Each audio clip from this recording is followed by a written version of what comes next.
Okay, I'm going to make this quick because I don't know how long of a battery I have, and I didn't erase everything on the card, the memory card. Okay, this is day 35. It's February 4th. February 4th, 2021. Reading for today, Leviticus 11 through 13. Now there's some funny parts in here, some very depressing parts. Okay. Chapter 11. It's basically telling what animals you can and cannot eat.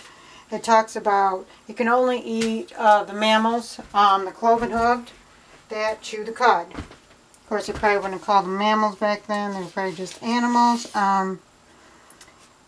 So it has to have cloven hoof and chew the cud, not one or the other. Fishes, it has to have scales and fins, both. A lot of birds here, like it seems like the scavengers, what they call the scavengers, are not allowed. Insects, there's some insects that are fine. You may eat the grasshoppers, katydids, and crickets. Let's see. Oh, anything that's unclean, whatever it touches.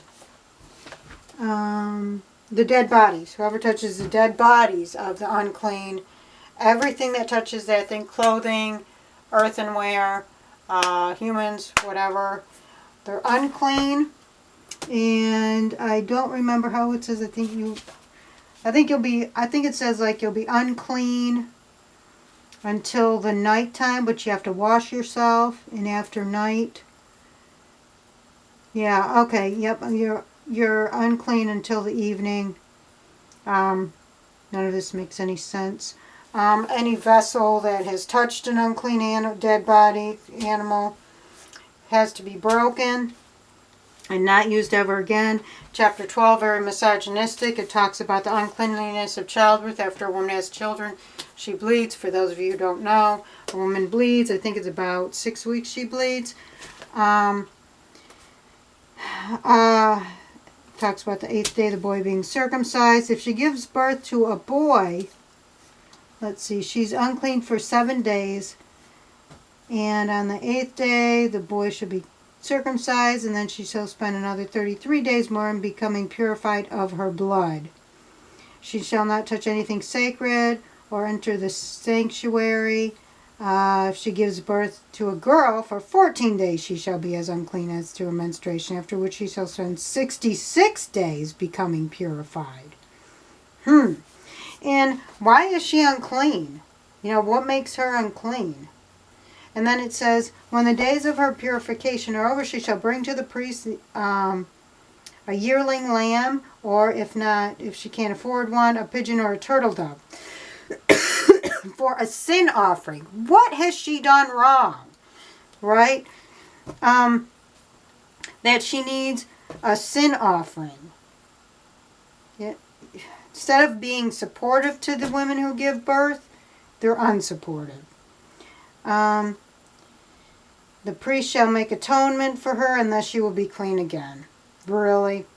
Okay, so it's chapter 13. It talks about leprosy, which we now call Hansen's disease. This is very unscientific, very bad. Never follow the advice of the Bible when it comes to what skin diseases people have, whether they're catchy or not. It talks about, like, if somebody has a scab on him, he should be quarantined, and the priest should look at it and see if it's down beneath the skin. If it's not down beneath the skin, then it should be okay, and he should not be quarantined, blah, blah, blah. It's really bad. Not at all. Very bad. Not scientific. Let's see.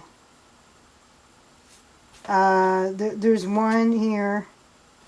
This is Leviticus 13, verse 40. I just laughed when I heard the oral. I listened to the oral on King James Version before I read the hard copy.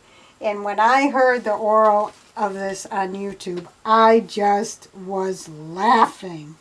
Leviticus 13, verse 40. When a man loses hair of his head, he is not unclean merely because of his bald crown. So too, if he loses the hair on the front of his head, he is not unclean merely because of his bald forehead.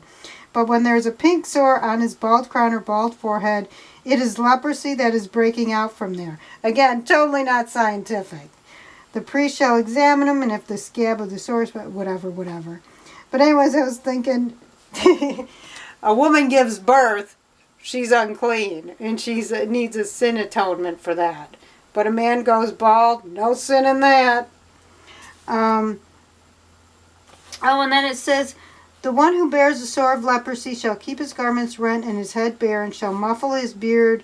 He shall cry out, unclean, unclean. As long as the sore is on him, he shall declare himself unclean, since he is in fact unclean.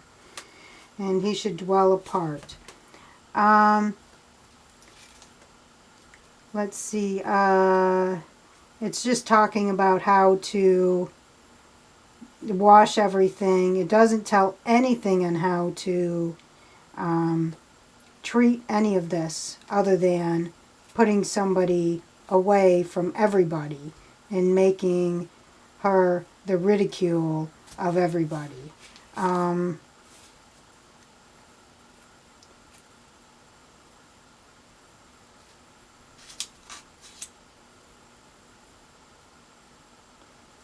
Let's see, the priest shall examine, and none of this is scientific. It's even talking at the end, Leviticus 13, verse 35 and on. It's just talking about how the priest is to determine whether a garment is clean or unclean if it still has infection in it. And how would he even know? I mean, we did not know anything about they did not know anything about germs or anything in that, and diseases and contractable diseases. It was all just a guess back then. So this is just totally inaccurate according to what we know now. Anyways, so that's it for today. Yeah, quick made voodoo dolls. That's what I'm selling. Okay, talk to you later. Bye.